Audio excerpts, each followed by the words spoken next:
the problem of acid mine drainage. But it can be the biological treatment can be applied in chili also, because the sulfate reducing bacteria, they occur in many of the fine waters, and with the proper nutrition they can be used to reduce the sulfate to sulfide. So it can be applied in any area, because the sulfate reducing bacteria occur all over in the mine water. Gracias. ¿Alguna otra pregunta respecto a la presentación anterior? Los estudiantes, profesores. Bueno, vamos a continuar con la segunda parte, y que va a tardar alrededor de 40 minutos. Después tendremos un café y la sesión final, que es de la sinergia industria-empresa. Okay, and so the first part dealt with the remediation. The second part, I want to explain some of the byproducts and how some of the byproducts can be used for our benefit. Now, the next slide that shows some of the byproducts and waste generated in metallurgical industry. Now, these are the byproducts. Slag. The slag is a common byproduct in many of the metallurgical operations, because the slag is produced by the combination of flux. Flux is a material which is added to this extracted metallurgical feed to reduce the melting point of silica. Now, silica has a high melting point, and to that, if you add lime, you get calcium silicate, calcium oxide and silica. Gives you calcium silicate, and that's what makes it. That's what makes it slag. Now, the slag is one of the byproducts, because they are produced as something you cannot avoid it, because you need to add the flux to reduce the melting point, and in doing that, you are producing the slag. So that's a byproduct. Another one is not finished that. Just get back to the go back to the afternoon. Go back to the previous slide. I didn't try, yeah, okay. The other one is the dust. The dust is actually produced in many operation. And blast furnace, electric arc furnace, they all produce dust. Electric arc furnace dust is very common. Now, the dross is produced mainly in the aluminum industry. That's actually oxide, some of the oxide is produced, and the surface of the metal, molten metal. It's dross. And the other is fly ash, which is produced in the incineration process. In the bitumen installation, I think I mentioned before. The last one is the waste gases, carbon dioxide, sulfur dioxide. I mentioned it last time. Okay, next one. Minimizing the sulfur compounds, the sulfur content in the metal. How do you minimize the formation of sulfur dioxide? And that is done. One of the methods of doing it is by removing the pyrite and pyrrhotite from the feedstock, and that is done by flotation. You separate the pyrite and pyrrhotite by flotation, and thereby you reduce the amount of sulfur dioxide produced in the extracted metallurgy. That's one thing. The next one, sulfur dioxide is contaminated. Now we have to prevent sulfur dioxide contamination. Because I mentioned the pyrrhotite species, and roasted off-gas treatment, absorbing sulfur dioxide products and producing sulfuric acid, and improvements in the smelter to contain the sulfur dioxide. So these are the 3 steps you can take in order to reduce the sulfur dioxide emission from the waste gases. Okay, how do you do that? A pyrite and pyrrhotite, I will mention to you, that is separated. We can separate the pyrite and pyrrhotite by flotation. That's actually the flotation operation.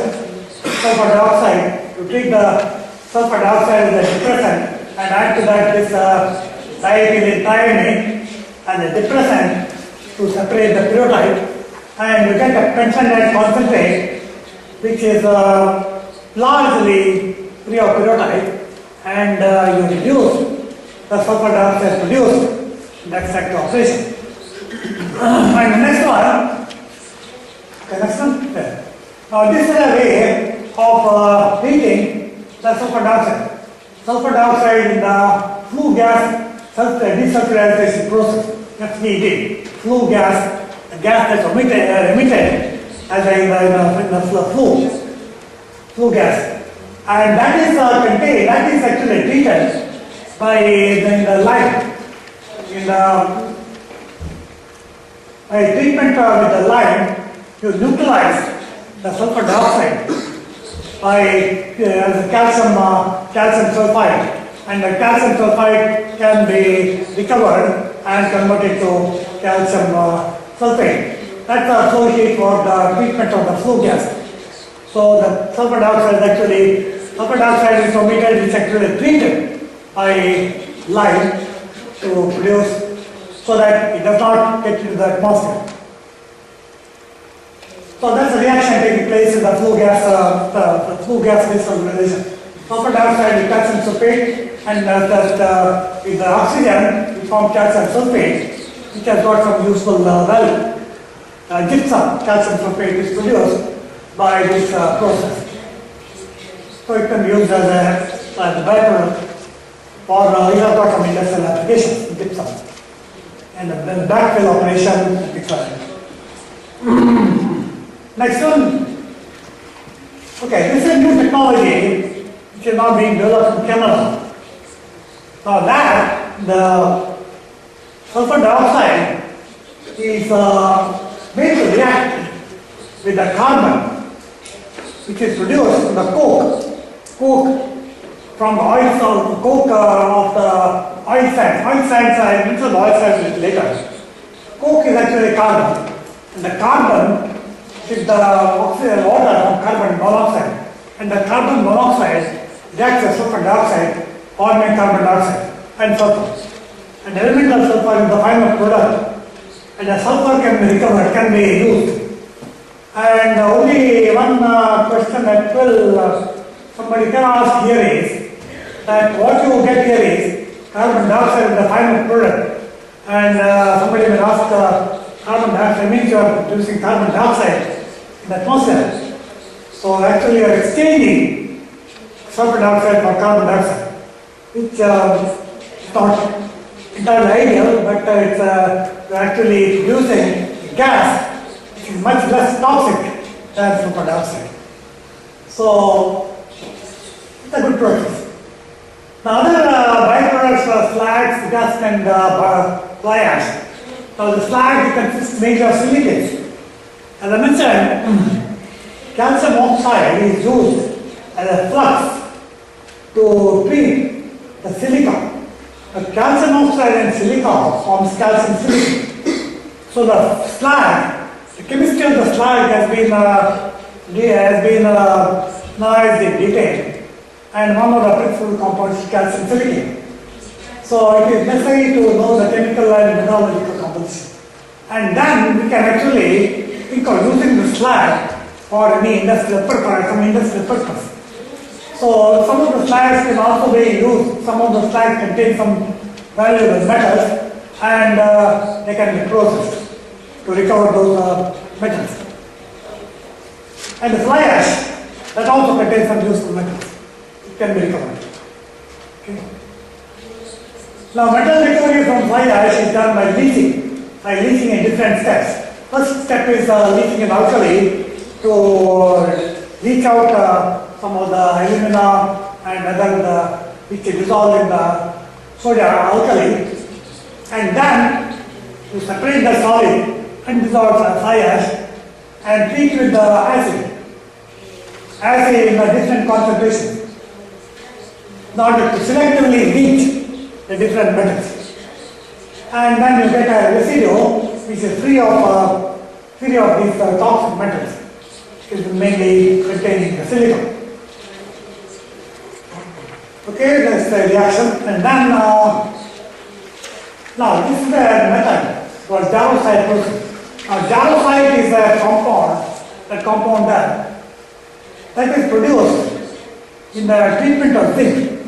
Now you add this ferric sulfate and sodium sulfate to zinc from the blast furnace, and it produces iron is recovered as jarosite, that's called jarosite, sodium iron hydroxide.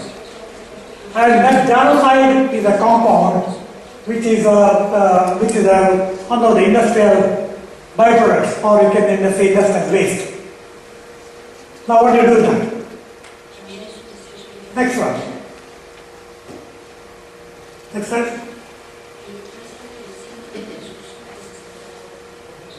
Yes. So the jarosite that is produced can be treated with the sulfuric acid, and you get ferric sulfate. And the ferric sulfate can be converted to ferric oxide by hydrolysis. It requires some appropriate temperature control, temperature and pH. Now the next one, we can, this is actually it's a development process. It's called a zero waste process. Now what they are doing is, they are actually treating these various compounds with the appropriate reducing agents to recover some of the metals from the various compounds like fly ash, dust and all these things, and they recover by electric arc furnace, they recover the different metals. Now this process is now being developed in Germany, and it has now been applied in the European countries. So I want to explain it to zero waste process in the sense that you recover most of these products as their oxides or in the metallic state by appropriate use of reducing agents like carbon or ferrosilicon. That's kind of the furnace they are using to pour that different byproducts and then treat in that ladle jar with electrical appliance. Okay, this is another area where this mine waste is used as a backfill. I think I briefly mentioned before. One of the tailings are very fine, and they cannot just be used as such. So they have to be treated.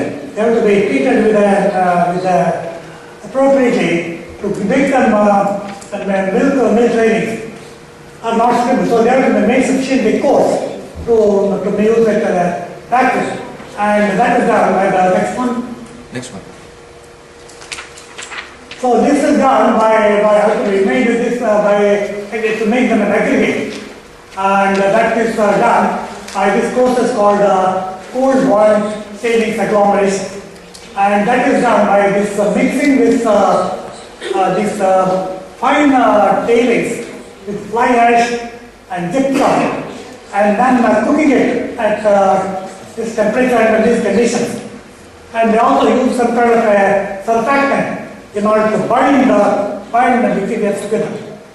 And this was done this is a work developed in Florence University in Sudbury, Cameroon. Now that's a way of using another example of using a waste material or reclaiming the land which has been used or previously used as mine. So you can reclaim that land and use it for some other purpose by using the waste material produced in the process. So, okay, next one. Now this is the minimum byte in the copper, examples of copper industry. Copper concentrate in the smelter. That concentrate is treated in the reversibility furnace, and then out of this gases, heat that is generated from the burner, that is recovered in the boilers to produce electric power. Heat from the exhaust gas. Sulfur dioxide and carbon dioxide produce an exothermic reaction. Exothermic reaction generates heat, and the heat is actually recovered by putting it in the boiler to convert to get produce some electric power. Some ingenuity required, a lot of ingenuity required, because the matter of using, understanding the science, scientific understanding the chemistry, and generally the scientific knowledge of what is happening. The sulfur dioxide, carbon dioxide are produced. How are they produced? They are produced by reaction, chemical reaction. So what is the chemical reaction? Chemical reaction is an exothermic reaction, and exothermic means it generates energy. So where does the energy go? Normally, energy goes to heat. Can we recover that heat? Can we recover that energy and use it? So it's a matter of using, it's a matter of applying our scientific knowledge to understand what's happening and see how we can use it. And that's what these innovators have done. This one actually from Japan is being used in different parts of the world. That's a prevention symposium. So sulfur dioxide is neutralized by gypsum, and off gas, sulfur dioxide is oxidized to sulfuric acid, and the waste rejected contains these compounds. These are processed to get a cement material. So once you remove the toxic chemicals, you are left with some of the useful compounds, magnesium oxide, chromium oxide, etc. And they got some useful value. So you see, they are able to analyze every step of the reaction, what is happening, every step, and what are the reactions taking place, and what is the energy mix, what are the reactions with released energy, and what causes this heat in the off gases. That's because of the energy of reaction. And can we use that energy somewhere? So it's a matter of applying our scientific knowledge. And if we do that, we can make the operation much cleaner, much cleaner than mostly is done in many parts of the world. And I don't think I need to go through the flow sheet. You can read it yourself. It's a flow sheet of the process. Now this is another process in Canada, ammonia leach process, where the copper sulfide and nickel sulfide are leached by ammonia, and then you get ammonium sulfate. And the interesting thing is that ammonium sulfate is recovered in the next step. Next one. Okay, that's a flow sheet. I think is this the next one? Understand what that thing is. So what is done is, sorry, I can go back to the sorry, go back to that. I thought, okay, anyway, I'll explain this a little more. What happens is that after the treatment with the ammonia, the nickel and the copper are dissolved as copper and nickel ammonia complexes.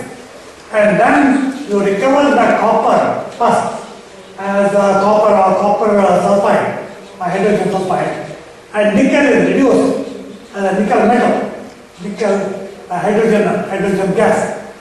And then this ammonia that's remaining, ammonia is converted ammonium sulfate by sulfuric acid treatment, and the ammonium sulfate is recovered. So you can actually see whatever compound that is used, that is ammonia, is recovered as ammonium sulfate. So you are not wasting anything.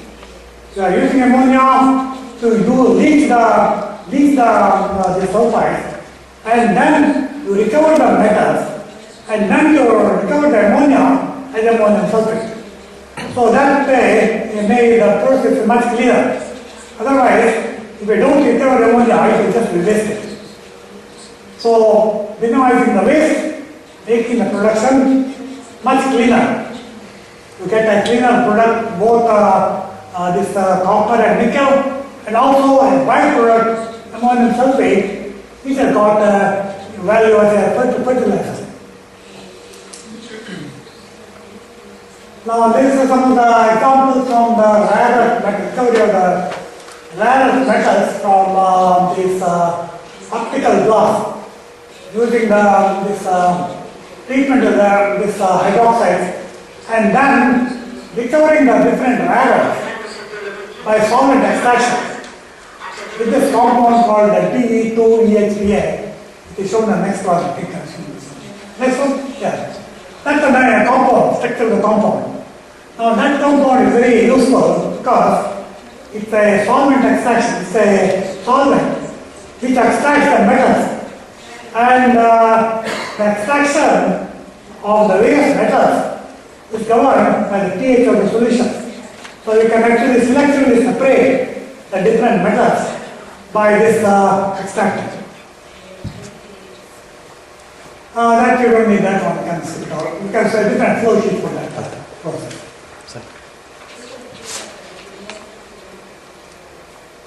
Okay, this is briefly I want to mention about electronic waste. I think mention one thing. Yeah.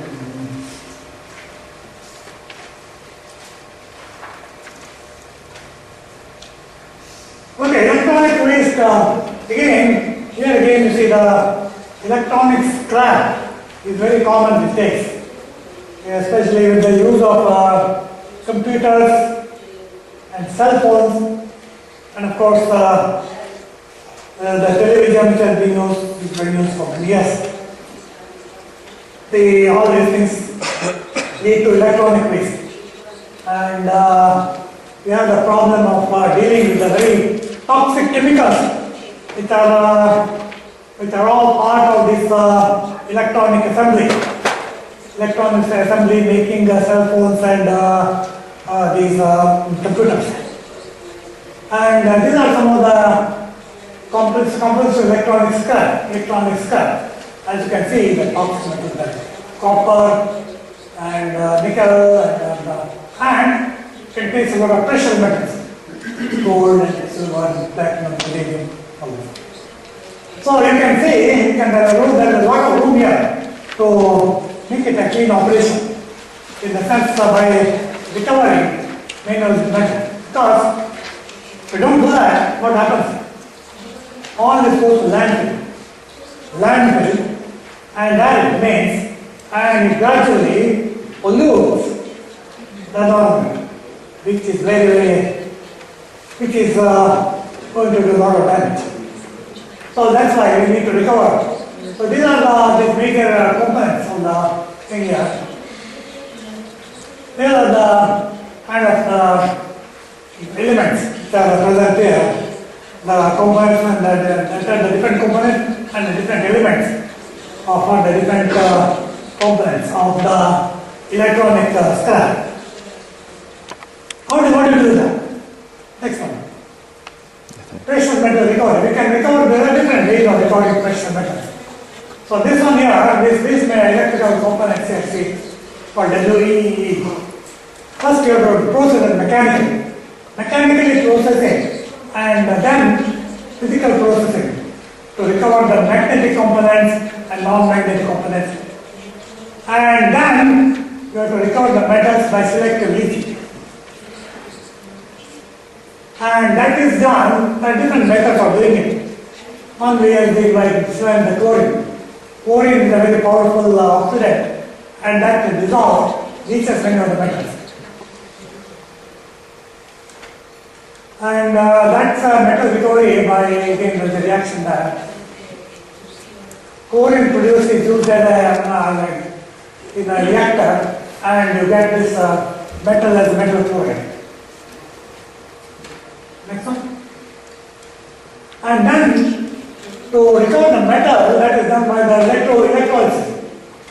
Electrowinning of the precious metals, that is done by electrolysis, by potential control you can recover the precious metal as a cathode of the electrolyte itself. And the chloride is recovered anonically and recycled. So, and the recovery of copper and nickel, that also is done has to be done from the sludge, from the electrolytical waste, and that is done by the sulfuric acid leaching. You can produce lead sulfate as a less than low solubility, and nickel and copper sulfate go into solution. So you separate the nickel and copper sulfate from lead sulfate using the difference in the solubilities.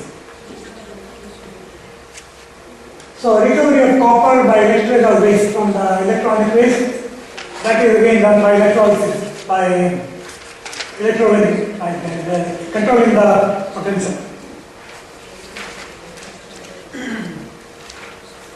Now this is a flow chain for the recovery of the electronic waste, and that is done. This first step is acid leaching, and then the solid liquid separation, and then the copper is recovered by electrolysis, and nickel allows electrolysis because copper and nickel are deposited at different potentials. So making use of the difference in the potential can recover copper and nickel. Now then from the nickel's recovery, you also treat that thing with ammonia to get nickel ammonia complex. And nickel ammonia complex helps to recover the nickel electrolysis. This is a process developed recently, flat salt process. That this platinum, the precious metal, is dissolved as a platinum chloride complex with sodium chloride in presence of sulfuric acid, and you get that this was sodium platinum chloride, and from that the platinum is recovered. That's the flow sheet. And you get here nickel and copper. Okay, first step is to precipitate these metals, and you get that platinum group metal and concentrate, and then you separate the copper by solid extraction, and then you get nickel, copper, cobalt, nickel with cobalt and nickel. From the you got nickel, cobalt comes here. And you recover this platinum group metals by the sulfide precipitation, and then by the concentrated the sulfides. And another alternative process of metal is this one, treating with this dissolving in the sodium chloride. The majority of platinum metals, they are known to dissolve in sodium chloride, and you get this compound, the complex compound, and that is treated with acid, and you get this silver precious metal as silver sulfate, and then you recover the silver chloride. So this is another process. So this is also here. It depends on the chloride. Here only the addition is you got a perichloride in addition to the sodium chloride. And it recovers again as a sodium silver chloride complex or sodium gold chloride complex. From there you can recover these metals. And then what next one? Next one is the same thing. It is you are recovering this metal by this what's called this addition of more noble metal. So this silver is displaced by copper or another metal, which is the copper, because silver is a noble metal, so the copper displaces this silver, forming copper chloride or silver metal. It's a cementation process. So a noble metal is displaced by a less noble metal. So, and the cell is recovered by silver is recovered. Same thing,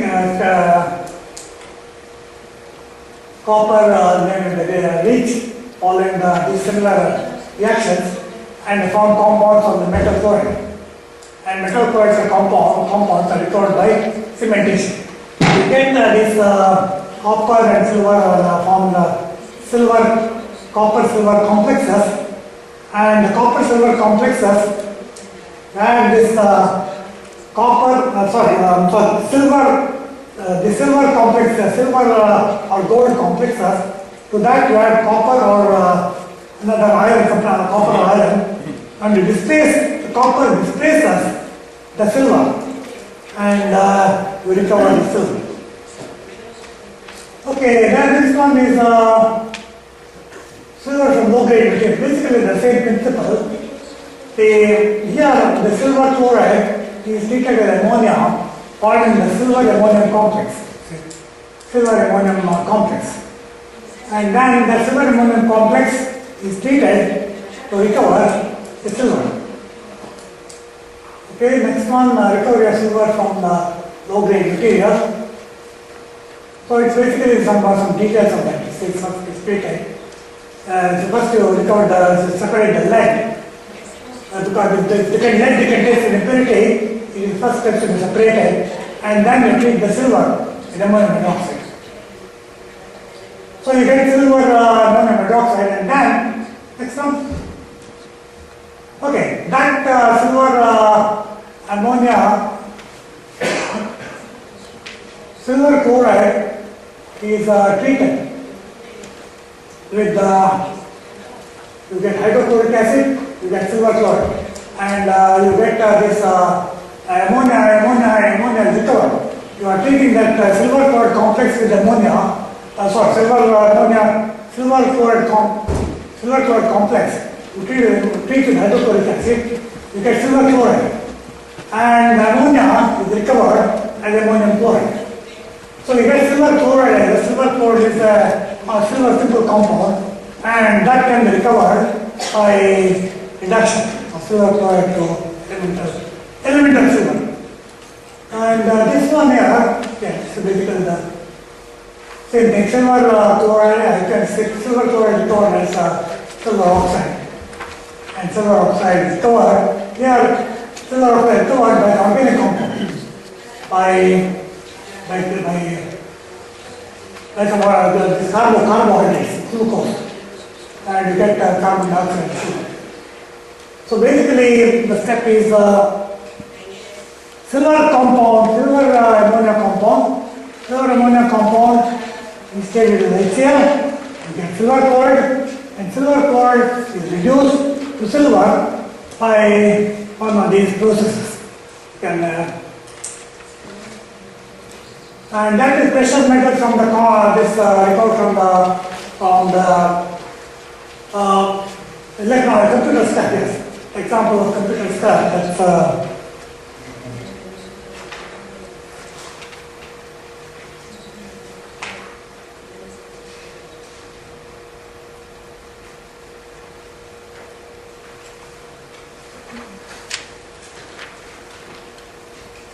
this is again done when organic components are oxidized, and then this copper and precious metals are collected as separate places, and then the unwanted metals are refractory compounds.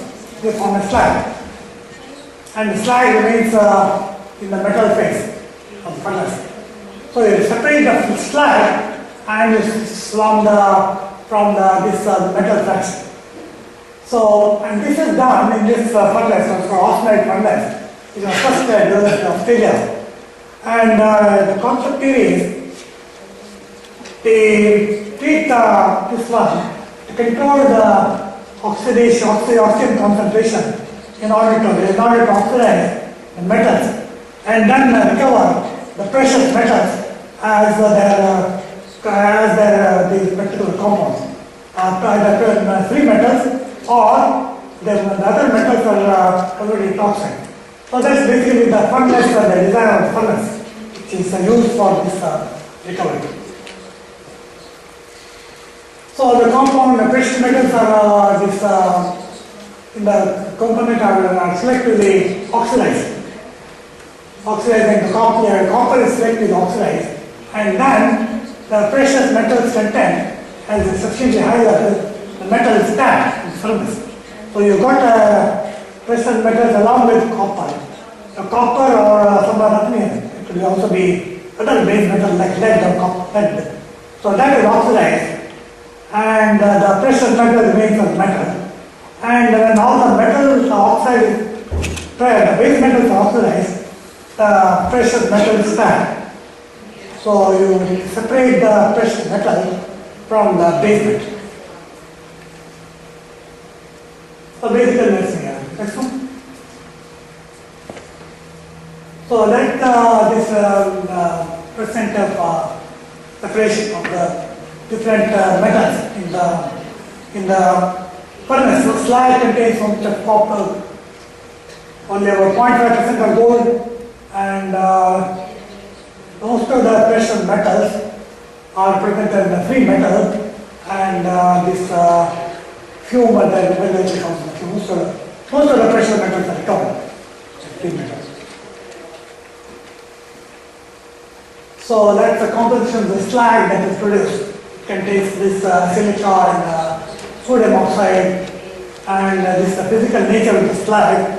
So the slag can be used as for the byproduct, and these have got any of the slags are used in the construction industry because they are silicates essentially, and they are used in the construction industry and other places.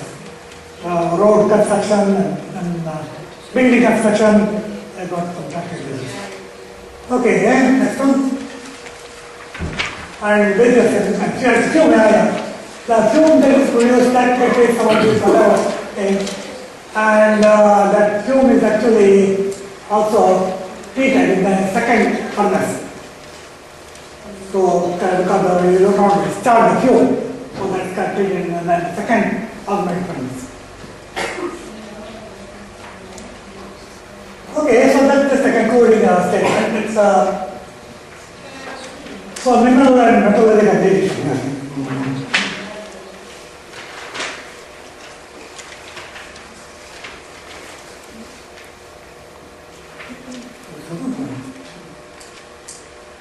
So metallurgical and chemical industry, they of course make a strong contribution to the economy. And so that's why they have to be grow. They should keep growing. Sustained growth is essential for our living standards. But to ensure the sustained growth, we need to make certain that they do not cause any damage to the environment and for the other human health and things like that. So in order to sustain growth, what is necessary? To minimize the waste, minimize the pollution. Ideally, must eliminate all the waste and pollution. So that can be done. So how it is done? It's done by the resource recovery, recycling, and remediation. And we need to use the best technology. Develop new technology, use the technology available for this purpose. So you need to have both together, industrial growth and green environment. It can go together. One can benefit another because, as I mentioned before, that when you minimize the waste, use the byproduct of the waste. When you use the byproduct for something, some industrial purpose, you are gaining. There are two things you are doing. One is we are minimizing the waste. At the same time, we are using that byproduct for some useful industrial purpose. So it's a win-win situation. So concern with the environment is not only that we require a good environment, of course we need. We need a nice countryside, beautiful countryside, nice green forest and everything. But to do that, of course, we need to use the technology in the best possible way. And when we do that, we are benefiting the industry also benefits. because the industry gains by the user using the byproducts and putting the waste or the so-called waste in proper use. You know, the term waste, I personally don't like the word waste because every product I think has to be used somewhere or other. And it can be used if you know if we can use the new technology. So we need to put the waste in a quotation marks. So we can use the waste and we can get benefit out of it.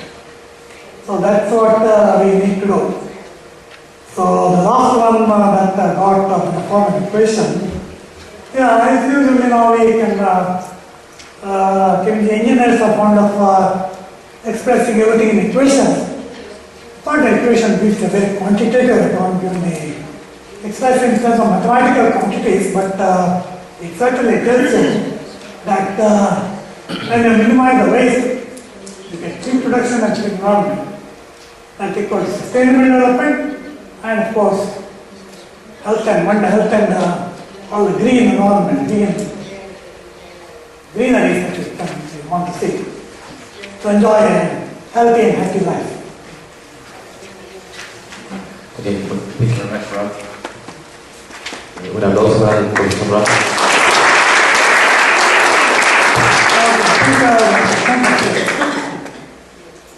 Bueno, aquí estamos terminando la segunda parte. Antes de pasar al café, creo que hay espacio para algunas preguntas, por lo menos yo tengo un par de preguntas.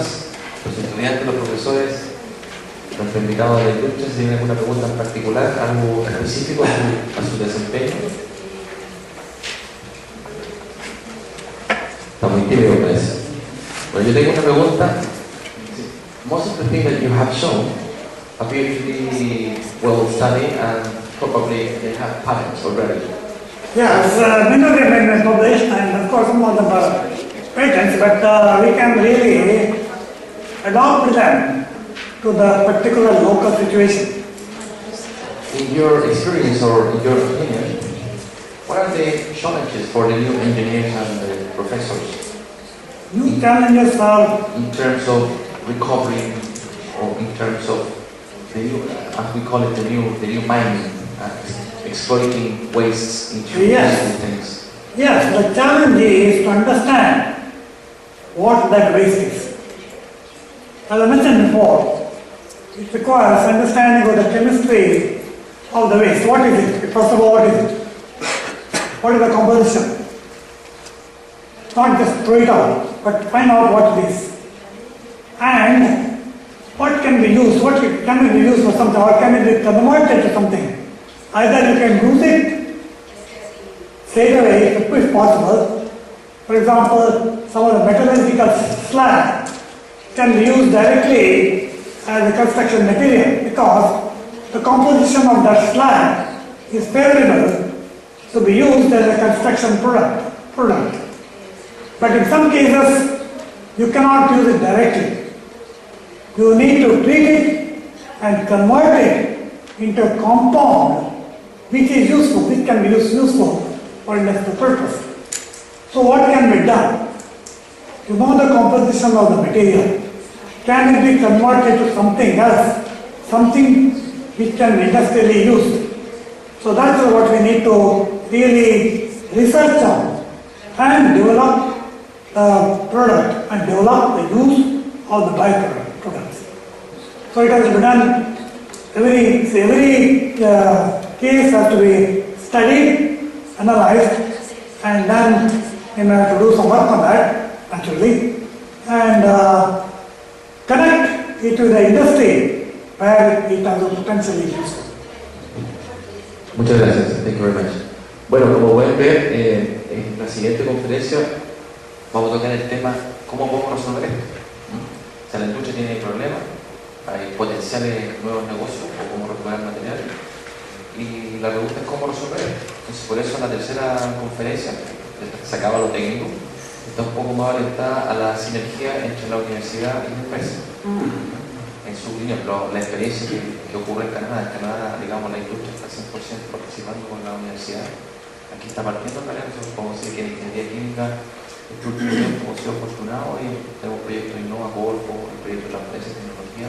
Estamos en un buen pie, y las políticas del gobierno apuntan a eso. Transferencia de tecnología y en áreas prioritarias como energía, medio ambiente y biotecnología, en lo cual nosotros estamos trabajando en ello. Bueno, si alguien tiene alguna pregunta en lo que ya acaba de exponer el profesor, le agradecería.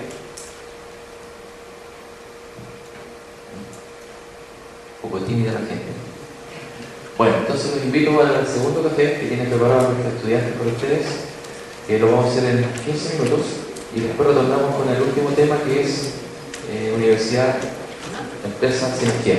Gracias.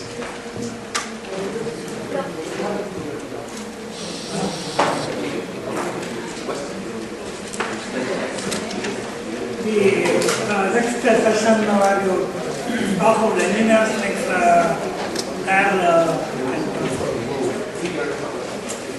yeah, we want to ask about this kind of training requirements, kind of the thing that measures challenges. How do we really do it?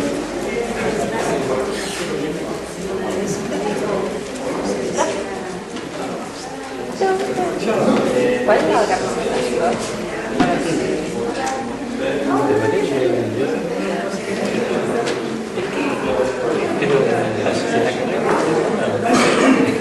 De hecho, te podría hacer una parte de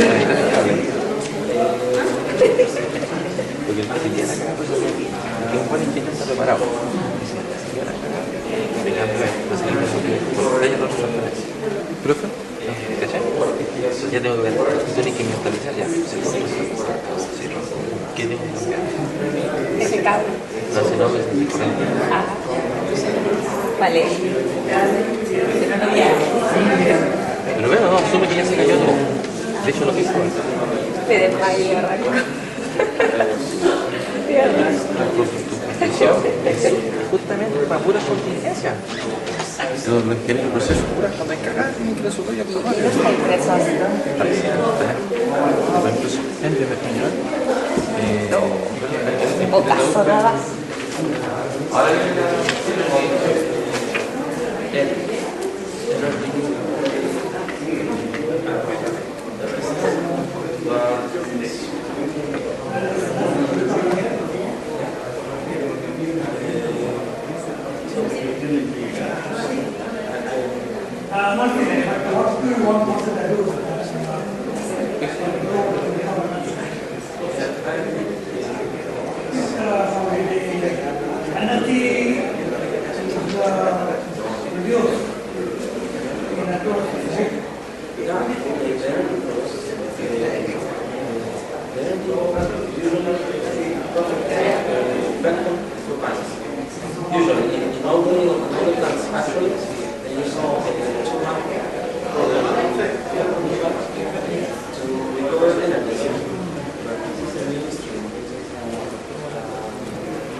Estos procesos, estas técnicas, que si bien cierto ya están desarrolladas, algunas de ellas por desarrollar, pero ya están las bases como para hacer investigación. ¿Cómo esto lo transferimos a la industria? ¿O cómo la industria puede mejorar su sinergia cómo hacer más sinergia con la universidad? Entonces, por eso le pedimos al Dr. Ram, que estando en un país como Canadá, también tuve la experiencia de verlo, la relación universidad-empresa es bien estrecha y todos son beneficiados. Entonces, bueno, incluso que vamos a hacer una survey, una encuesta, pero somos un poquito los de la empresa, vamos a saltar esa parte. No obstante, el profesor Ram esta vez va a promover un poco más las preguntas, porque estamos un poquito tímidos. Eso lo vamos a mejorar. So, Ram, the floor is yours, and the idea is to trigger or promote yes, questions. I think, yeah, that's right. I think it's very important, this university-industry partnership, or what we call synergy. Synergy means synergy means the function of university and the function of industry helping each other. One helping each other and getting benefit from both. Work from university benefits industry, at the same time industry benefits university. Both of them benefit one another. See, that's the meaning of synergy. So how do you do that? So that's a university, that's very important. Because the last hour which I presented some of the examples of waste minimization or cleaner production. That requires a lot of work. A lot of work has been done in different parts of the world. But if you want to use it or any particular situation in Chile, for example, you need to work, you need to research on different areas where it is of interest to you. And many of what work is being done in industry. Copper industry, for example, is very common in Chile. And in order to improve the process, you need to have people who will research in that area and come up with some practical solutions. And that a university is most useful and practicing, because university education, if it's properly done, gives you the kind of people who will work in the different areas, which will lead to new developments. So that's why this is a very important thing. Both university and industry should collaborate, should partner. Okay, that's Claudio asked me to present some of the next attributes of engineers. I have done because in industry you are employing engineers. What kind of engineers you want? What kind of people you want to be engineers to be employed in industry? So I have listed 6 attributes, qualities of engineers which you require. One is, of course, competence. That is, engineer must know the subject he is working on, should be competent to work in a particular area. That is very clear. The next one I have put is character, honesty and integrity. Anything you do must be honest, you will report things, real truth, without cooking up the results, without making any giving any false information, should be honest. Very, very important. If you are not honest, it's useless. It's not only bad, but it's useless. So honesty, that is the character. That is something, of course, I don't think the industry can develop that character. That is something which university has to choose. University will have to evaluate. That's the responsibility of the university to evaluate the character of the students and see what can be done. And same thing on the initiation now. The competence also, that's something to be developed in the university stage. So number 1 and number 2, I believe they are the responsibilities of the universities. Number 3, initiative.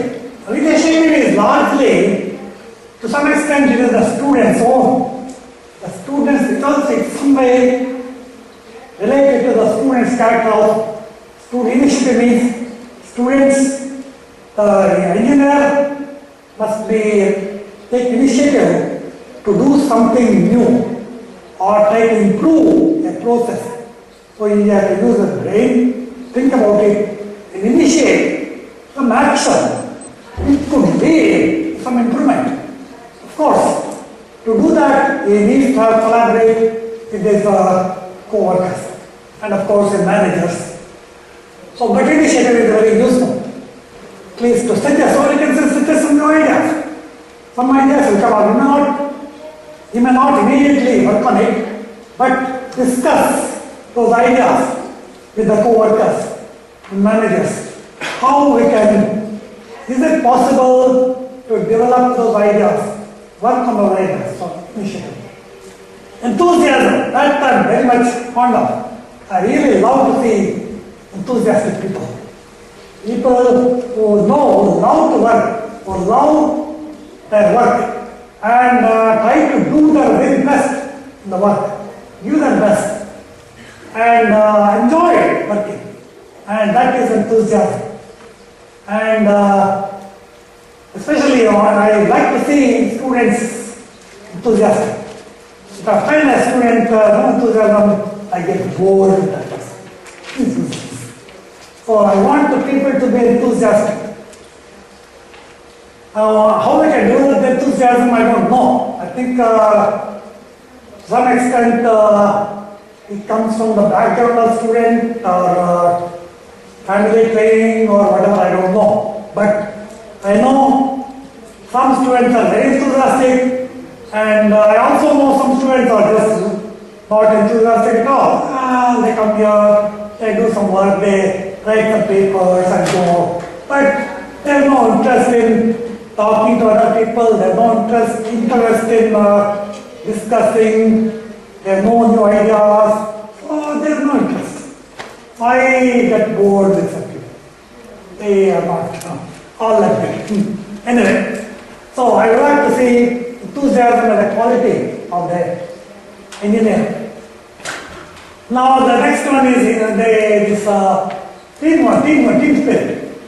Evidently nowadays, nobody works alone. Everyone works in a team. And people should know each other, get on with each other. So team spirit is absolutely necessary. If there is no team spirit, there will be no progress. And responsibility.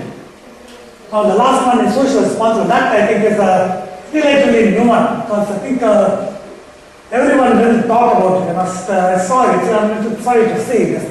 Social responsibility is not completely recognized, but it's very important, because we are a part of the society. We are not working in isolation.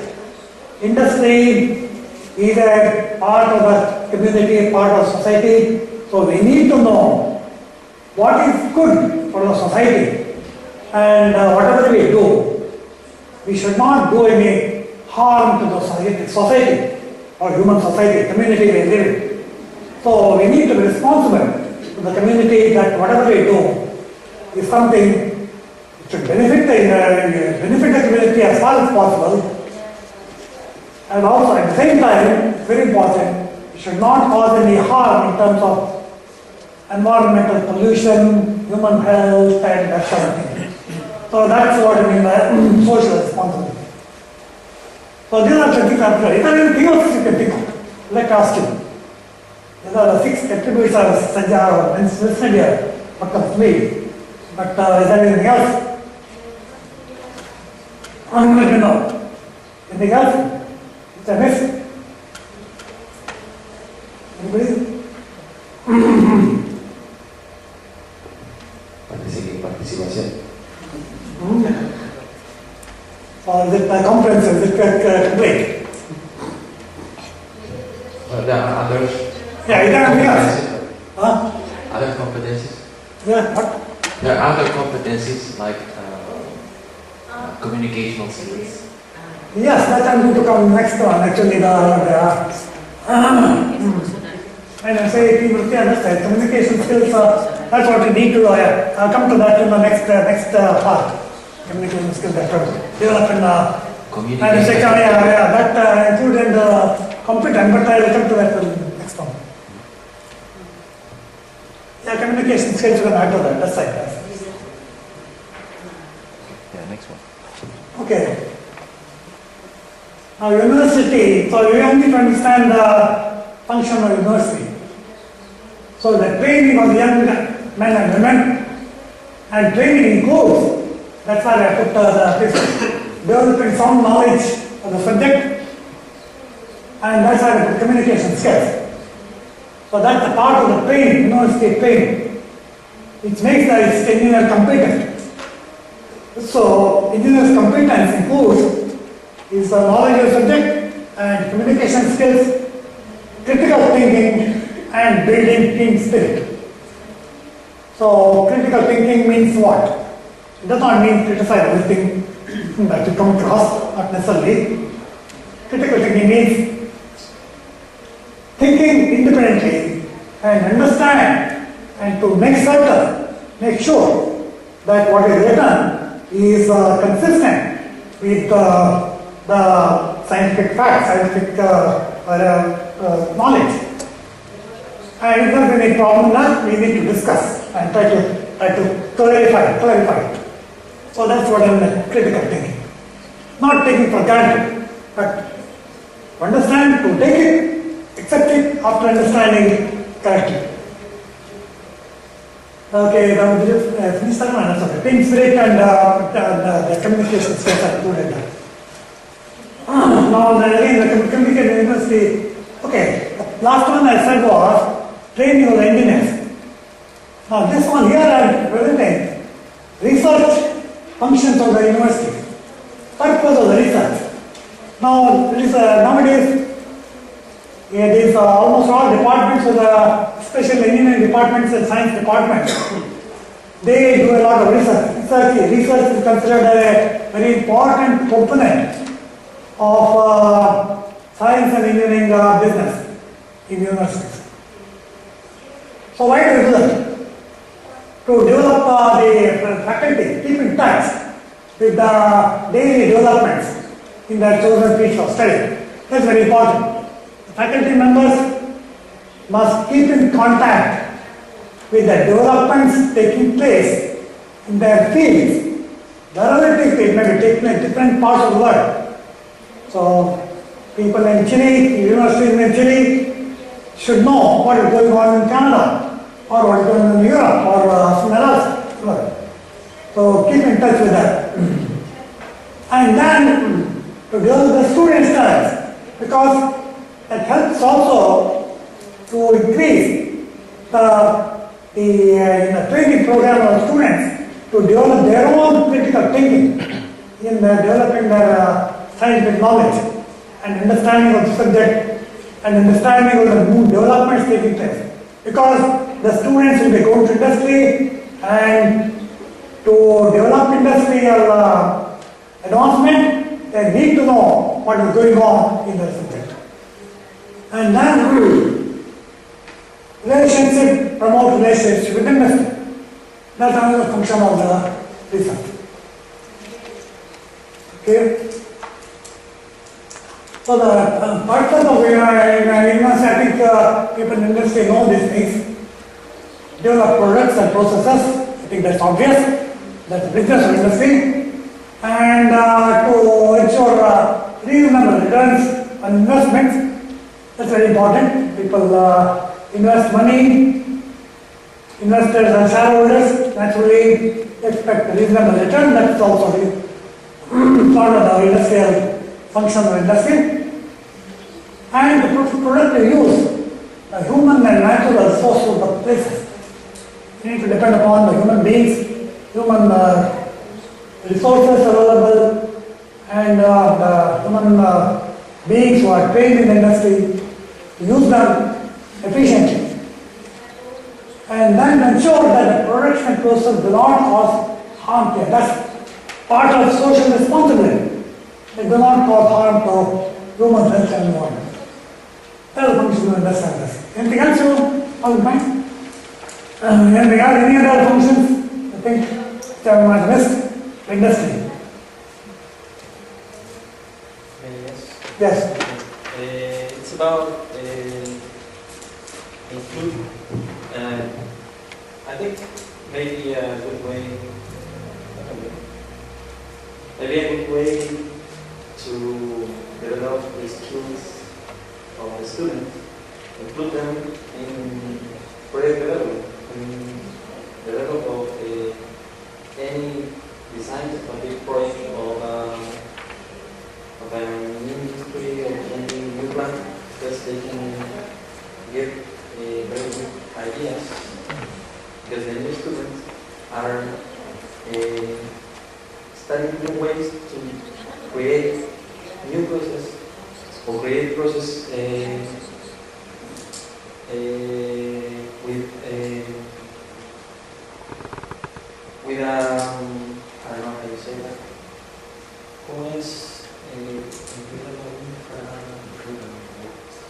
Sí, pero en proceso nuevo, en new processes, en desarrollar algo nuevo.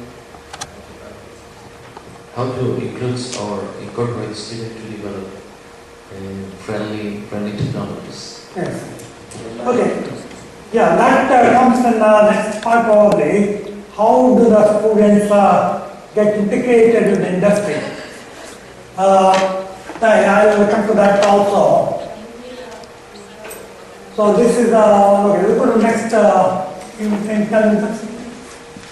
Okay, next one is. Okay, industry helping university. So that's what become training of students. Yeah, your point can be taken there. Training of students. The students go to industry and work there in the field work, and there there's lots of room. Especially the students have a lot of initiative, enthusiasm. They can come up with ideas and suggest the industry managers that can we work these ideas, at least try to work these ideas. So your point is I taken. It's very important because the students, in Canada, that's what you know. The student need this exposure to industry and operation. And in Canada, what they do is this is done by periodic trips to industrial and summer job training. I don't know how it's done in Chile. The same as it. Okay, good. So when I go to industry for summer job or any short-term programs, that there is a lot of that is an opportunity for them. So first of all, of course, they should get to know the plant, what's happening now, and how the operations are carried out. And of course, they can use their training in the university and see anything new they can do. That's what I said, isn't it? Yes, that's an area, that's very important. Of course, it's important that the industry also should be willing to listen to the students, because sometimes we get the complaining from the students. I don't know how fair it is, but sometimes we do get complaints saying that the industry people don't listen to them. They're so rigid, so they are not able to initiate anything new. That's what some of the students quote us. I don't know. I mean, it may not always be fair also, because it's quite possible that industry has certain restrictions and are not able to do it. I don't know. It is, but as far as possible, I would like the industry to be flexible, at least to listen to the students' ideas and see how we can make them work, if at all we can make them work. So it's a both ways. It's a matter of collaboration. Yeah, university health industry. No, previous one. No, previous one. This one. Okay, yeah. So, Yeah, that's the next best I guess.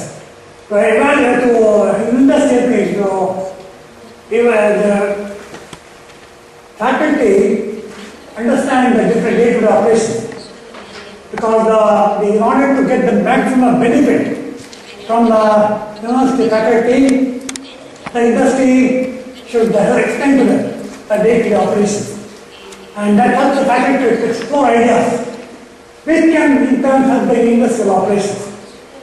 So the industry should explain to the faculty should try to learn from industry, like the day-to-day operations, and then use their brain, use their knowledge to see what improvements they made. Sometimes there could be some daily problems, some problems keep coming up in the industry and how to tackle those problems.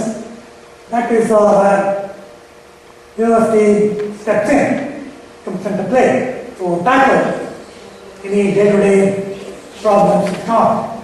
For example, just last week, we got a problem in Canada in the vehicle industry, saying that they are observing some strange smell in the effluent. Very bad, and not a good smell, strange smell in the effluent. So they are asking us, what does that smell do?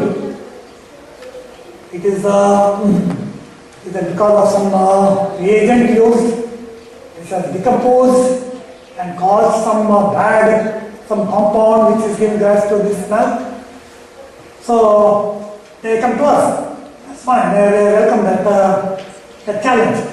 And we made some suggestions that this could be the reason, and they need to investigate it further. So this type of things keeps coming. So that's very important. That's why another reason the university-industry collaboration is so very necessary. Okay, university helped industry. One of the others. I just want to give an example. There are many ways by where university has helped the industry in the past and continues to help. I'm just giving an example of Canada, Canadian metallurgical industry. This development took place about, I'll say, almost 20, 30, 25 years ago. I think those who are familiar with the separation process, we know that one of the main objectives in separation is selective separation of the minerals. Now that is done by using the different reagents and the different quantity of the reagents. Now that process was working all right, but not as well as you would like to. There is room for improvement. So it is what are the different reasons? What are the different factors which help us to get the separation of minerals, separation of sulfide minerals from one another? For example, separation of pyrite from galena, pyrite, iron sulfide, galena is lead sulfide. How do we separate the two? It can be done by pH control, but that's not the only one. There's something else more fundamental than that. And what is that one? Now that was researched by the university, and they found that it is related to electrochemistry of the sulfide minerals. And next one. So the more fundamental reason was discovered, and that is to do with electrochemical principles. And that led to establishing the potential control, electrical potential control, which electrical potential relates to the reaction at the mineral surface. So the scientists at the university found the relationship between the electrical potential and the separation of the minerals. And that led to this new development, pulse potential control. And nowadays, pulse potential control is very important. It is almost a routine operation in industry. At least in Canada, you don't take problem in years. Yes, it's a routine operation. And that is not there. From 20 years ago, it was not the case.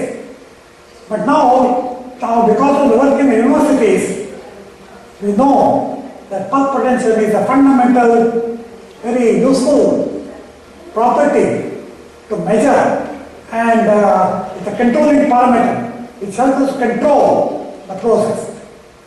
So that's a very real example of the university research which helps the industry to improve the process. And another example is on the flotation of pyrite. It's a very specific example. The pyrite is supposed supposed to float at pH 6, but it did not. It was not floating at pH 6 as well as it was. It should be theoretically floating. So why? Because they found that galvanic interaction. What happened is the galvanic interaction caused the pyrite to make the formation of hydroxide ions. Hydroxide ions are produced on pyrite surface because of galvanic interaction. Now galvanic interaction is a little complex, it's an electrochemical reaction. So I'll just write it in the form of a diagram just to explain to what happened. Okay, next one. Next one is the diagram. So what happens is, Fps is pyrite, this is sulfide, zinc sulfide. Now the electrons go from zinc sulfide to iron sulfide. And then electrons negative charge. The negative charge with oxygen molecule forms the OH minus. And OH minus, which is produced at the pyrite surface, that reduces the flotation of pyrite. So although you still have the pH 6, the formation of this hydroxide ions suppresses, lowers the flotation of pyrite. And that was found by university research. They found it by university by measuring what's happening at the pyrite surface in terms of ash. So now we know why pyrite does not float at pH 6, although theoretically it must be floating, but it's not because of this. And, if you get a single pyrite mineral, then it will float at pH 6. But in a complex ore, where pyrite is in contact with another mineral like salite, it will not float easily, because then you have the galvanic attraction. And that's a result of university research. So now we know. So that's why the pyrite cannot be floated at pH 6. So next thing is university helping industry. The university faculty also can come with new ideas which can help and benefit the industry. So there are many examples like that. And one example I can give here from Canada. Next one. You can how it helps, all the new ideas. Now this is oil sands. Now, oil sands they are not known in Chile, but I know they are known in Venezuela, southern Venezuela. They are quite there are lots of them in Canada. In western Canada, in the province of Alberta, there are huge deposits of oil sands. What are the oil sands? As the name indicates, the sand containing oil. Oil, not a readily available oil, but can be converted to bitumen. Bitumen is a thick gooey substance. From that, oil can be, crude oil can be produced by cracking the bitumen. So, oil sands contain bitumen, and the bitumen is liberated, is separated from the oil sand by heating in hot water. Hot water that separates the bitumen from the sand, and the bitumen is separated by flotation, and then it can be used to convert to produce synthetic crude oil, synthetic crude. That's why Canada can import, Canada can export. Canada exporting now huge large quantities of crude oil to the United States.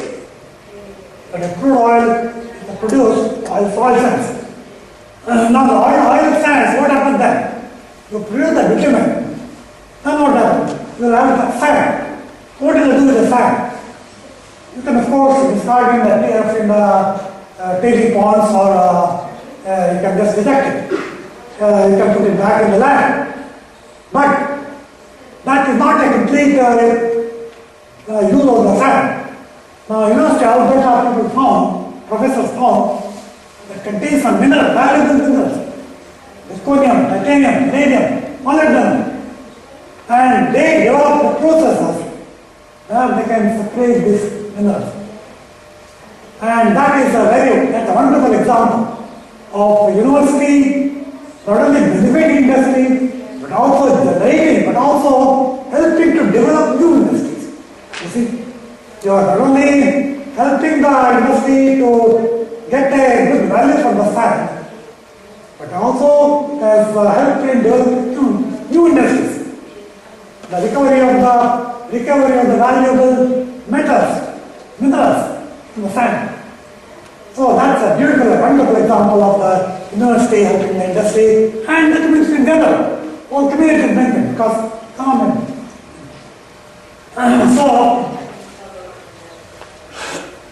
So that's about the potential to develop business. So that's one of some of the potentials you generate training the students and using the talents and the talents of the professors, and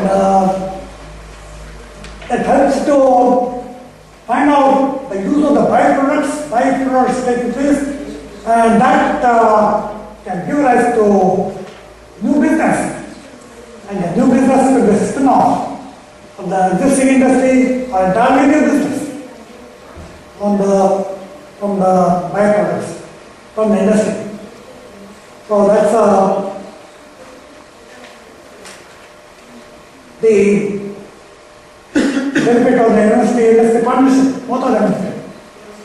So new business means obviously helps the economy and helps to create new jobs and helps to use our resources. The resources are not wasted, they are all used for the benefit of the community. So that's alternatively, the graduates also can do the same thing.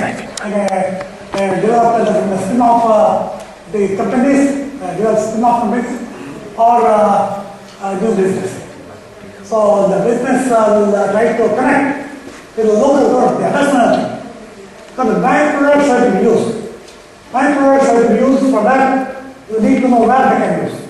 So you need to connect to the local authority. For example, the use of slag. The slag is got a lot of benefit as a construction product for construction industry. And that will generate collaboration with the local authority, the municipal authority, for example, in the road construction. So there is that brings all community together. This kind of initiative. That's why earlier I said students need our initiative to develop new ideas. And then just a diagrammatic presentation of how both university and industry go together. University training and industry do the field work, to graduates. And develop enterprise graduates, develop new business and new products and solutions. So that's what you can presentation of university industry collaboration. But a win-win situation. Both of them are winning. University is winning because industry is giving opportunities for the graduates to get training, and I would also say that industry, in view of the profit earning, will also sponsor research programs in industry. The industry sponsor research program to benefit students in industry, the students in universities, and the industry will gain benefit from the research programs. And certainly that's a win-win situation. I don't talk about that.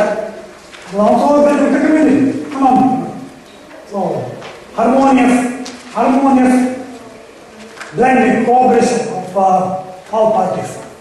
That's what we should do. Thank you very much, Ron. Un aplauso para...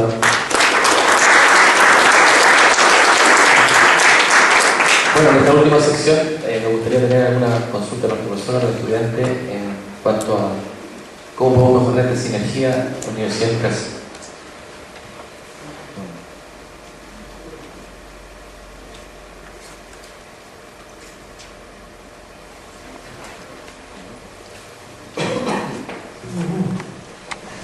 el profesor, por ejemplo, pueda ir a la industria y ver las necesidades para transmitirse al alumno, ¿cierto? Cosa que el alumno vaya más capacitado o con una mejor proyección hacia la industria. Yes, these professors who introduce, of course, it's very useful. Professors, in fact, I think at least many of the professors do visit industry from time to time. And they certainly, I mentioned before, that professors need to know the present industrial operations, what is going on, and any problems which they can help to solve, and they can of course pass it on to the students, the knowledge or the gain and feedback. Yeah, of course, that's a part of the ongoing university-industry collaboration, of course. That is in Canada, at least in my department, it's been going on always. We did a discussion like this, where we can really use the brains to see what are the ways. And this requires the knowledge of chemistry. Ultimately, it's based on chemistry. What exactly the waste is, and what does it do? What is the chemical reaction? And how does the chemical reaction be used to do something useful? So it requires a knowledge of chemistry and the application of the knowledge in a particular system. So that's what we need to say one of the long-term objectives we need to achieve. So, okay, next will be, which I mentioned about sulfate in mine water. Sulfate is hardly not very toxic, but it causes problems if it is high concentration. It changes the chemistry of the system, and it is a cause of problems in this causing this sediments or the heavy metal sediments, something like that. So sulfate is a problem. Sulfate high concentration is a problem. Okay, next one. So you have to inhibit the sulfate formation. So the sulfate formation is to be inhibited by the appropriate steps, like solid covers using the desulfurized the tailings. So you have to produce the tailing, you have to desulfurize the tailings by appropriate operation. Or it's also done by the coating of organic chemicals of this waste rock. The waste rock is coated organic chemicals so that you prevent the leaching of the sulfate. So that's different ways you can use sulfate from the removal effluent. Now there are some previous processes been developed for the sulfate removal. It's we can do it by the precipitation as sulfate, but it's not easy that because they found the colloidal precipitate. So this process developed in South Africa, that has been found useful for the next increase the chemistry of that process.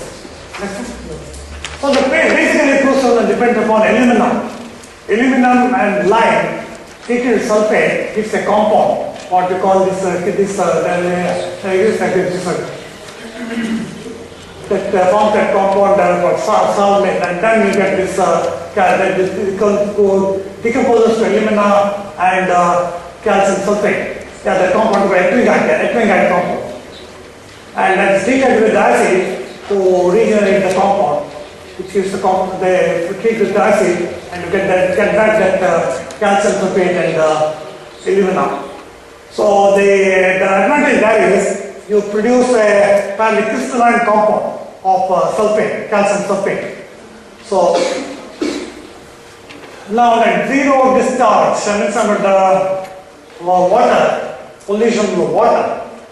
So the zero discharge is where ideally that's the discharged water after the treatment. For example, I mentioned with acid mine drainage. After the treatment, the water that discharged should have no pollutant. Of course, it's not the ideal case, but in practice, of course, there is always some relatively free of pollutants. below is a discharge limit for all the things, and we can it can be effectively treated, and the discharge limit, if it goes below the discharge limit, below a certain limit of the metal, then it's considered sufficiently satisfactory and zero discharge. And then, so separating dissolved solids from water, that's done by the precipitation. So this is bulk water evaporated in evaporation points. So that's really something in Chile. It's very ideal climate in Chile for this kind of process. Next one. Sludge disposal, that is something we need to take care of. That is, we need to increase the sludge to be disposed of. Because once you evaporate the water, the sludge has to be disposed of, and that first thing is to have a sufficiently dense sludge. And that is done by this process, what we call super dense sludge process. You recycle some of the sludge back into this tailing pond to get the nuclei, so that you can get a sufficiently dense sludge which can settle down readily. And that will be tested by this test, toxicity characteristic test, leaching test, that it should not redissolve any of the metals under the atmospheric condition. So that test is done by testing the sludge under appropriate condition, where you use take the sludge in water at a particular pH of about 5 to 6, and see if it discharges if it dissolves any metal ion. So the test has to be satisfied, otherwise it has to be retreated again. The details of that TCRP are available in environmental literature, fairly simple test. And then it is contained in a pH of 5.2. And you have to find out if it what is the concentration of metal ion produced under those conditions. And then metal recovery to organic recovery. That's an interesting compound again. Dextrose. Dextrose is used to treat the metal ion as a sulfide. It's basically the same as sulfate used in bacteria, except that you are using an organic compound, carbohydrate, and to treat because this is another waste material produced in some of the organic operations, and that has been used to precipitate the metal ions. This was done in Netherlands some years ago. It's a good example of ecological engineering. Waste produced in one process used to treat the waste produced in another process. Okay, that's and this is also the same thing. I think giving some details on the process. Oh yeah, that's the flotation. Flotation is a fairly common process. So you can use the flotation when the sulfides are precipitated, and then you can remove the sulfides by flotation using the appropriate collector.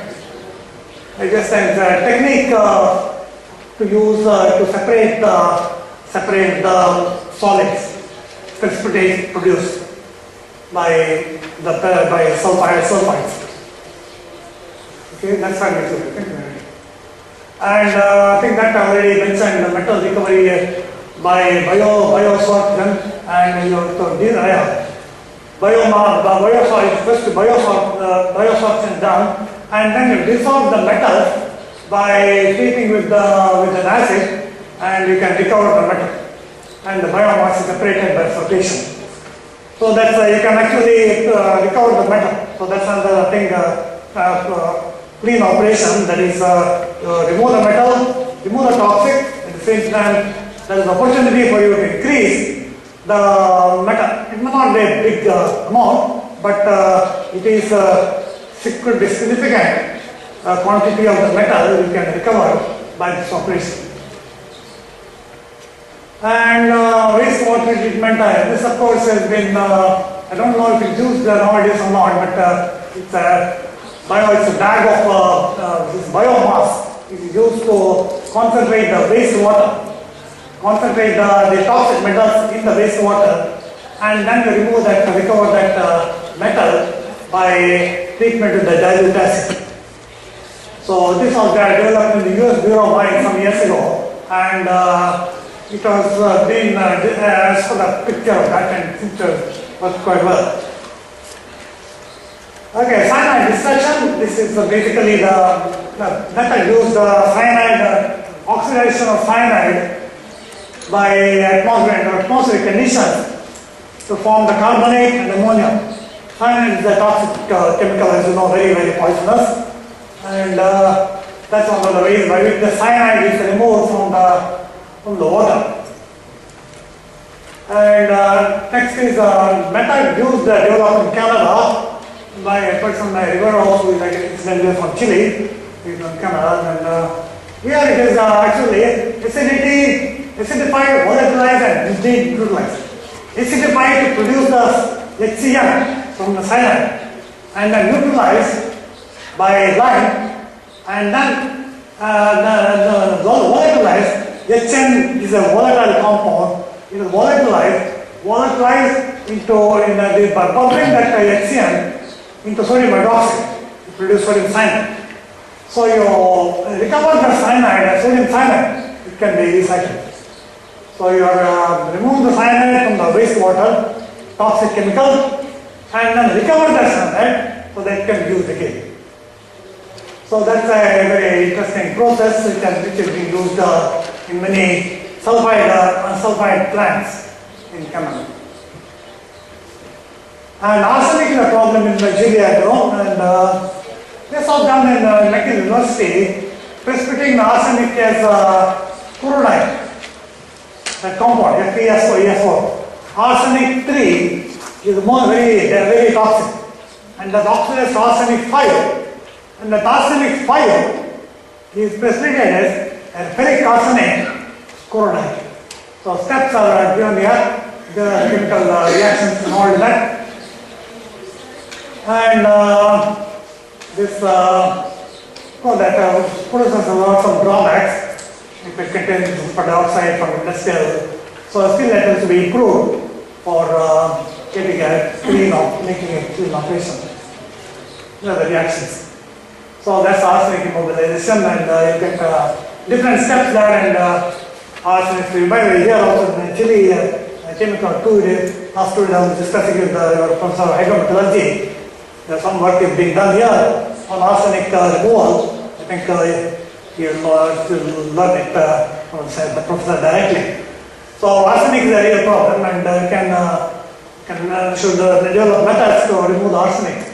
Okay, I think you can stop at that stage. You can take your next part.